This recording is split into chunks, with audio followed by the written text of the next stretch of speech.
Good morning mga kapuso! Kadong buntaga atong makauban ang WBO Intercontinental Bantamweight Champion nga si Sir Jonas Sultan. Good morning Sir Jonas and welcome dito sa At Home with GMA Regional TV. Kamusta po kayo? Hello, good morning Ma'am Rizzy. Okay lang naman. Medyo, okay lang. Relax na relax tayo ngayon. Congratulations Sir Jonas kay ko ang bagong WBO Champion of the World. Pero bago ka na, can you tell us more about kung paunsa ka nagsugod sa imong career as a boxer, Sir Jonas?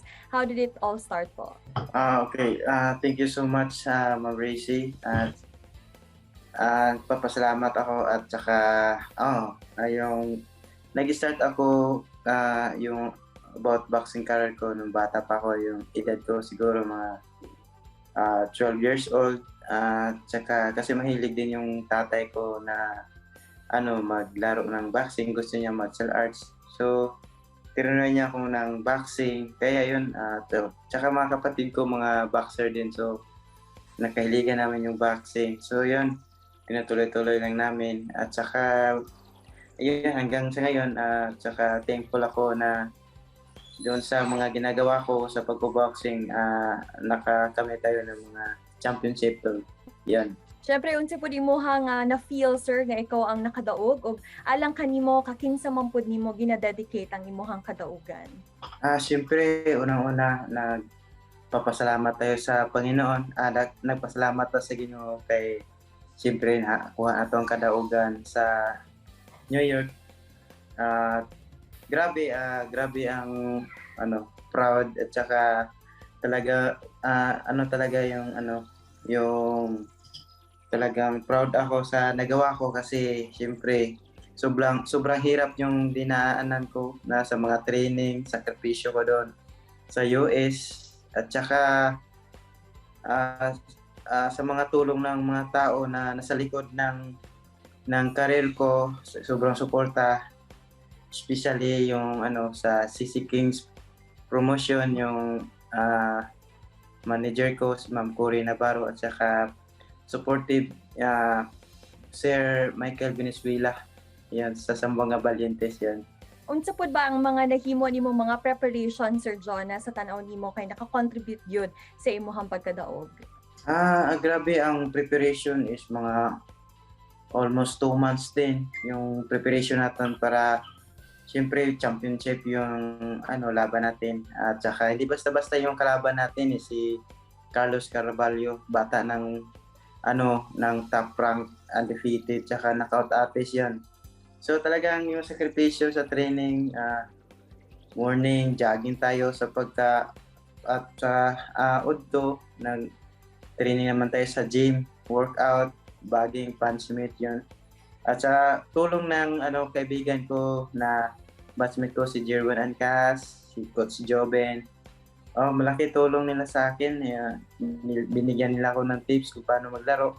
Marami silang binigay na technique para sa laban ko. At saka sobrang thankful kasi yung hirap natin ay napalitan sa tuwa at saka panalo sa laban. While preparing for your fight, Sir Jonas, unsa ba ang mga challenges pod nga imong naagian? Siyempre, usa na dia ang challenges sa sakripisyo sa training, malayo ta sa pamilya, no? Mga pila sa bulan ang sakripisyo para malayo sa pamilya, ang kakapoy o ang training jud nga nag-hard ko para jud nga makuha jud ang sigurado ang kadaugan nga ato makuha pag-abot sa dula. So thankful ta kay siyempre nakahatag-tag impressive nga kadaugan. Bisan pa man nga dili atong lugar na dayo lang ta pero nadaog gyapon ta. Og syempre ang pangutana sa tanan, what's next for Sir Jonas Sultan? Unsa na may mga plano nimo, Sir Jonas, karon nga ikaw na ang WBO Champion of the World? Okay, siyempre, ang next step na to, unang-una training ta, balik sa US. Karon bakasyon pa ko diri sa Manila, mga 2 weeks lang, tapos balik naman sa US after sa 2 weeks, mga siguro 25 November, balik din ako doon para training naman, tapos para ang plano is training lang, tuloy-tuloy yung training para anytime may mga offer na maglaro tayo.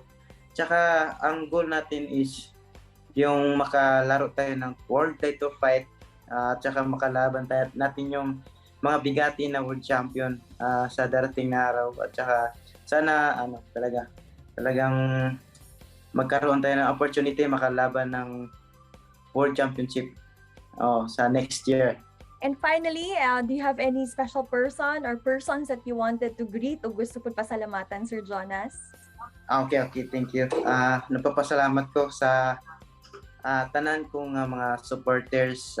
Siyempre sa Pilipinas, maraming mga supporters sa mga boxing fans natin. Patuloy niyo lang kami pagsusuportahan sa bawat laban namin, at saka pag-pray palagi, at saka napapasalamat talaga ako sa mga tao na nasa likod ng aking tagumpay. Siyempre yung manager ko, si Ma'am Cory Navarro family, at saka kay Sir Michael Venezuela, at saka sa Sambuanga Valientes. Abangan din natin yung Sambuanga Valientes 3x3 PBA. Thank you so much. Sa lahat ng fans natin, papasalamat ako sa lahat ng mga supporters sa boxing. Abangan nyo palagi yung mga laban natin sa next year. Magiging world champion tayo sana balang araw. Tsaka thank you po, Ma'am Rizzy. Once again, congratulations, Sir Jonas, mula po sa amin dito sa At Home with GMA Regional TV. Kini ang At Home with GMA Regional TV.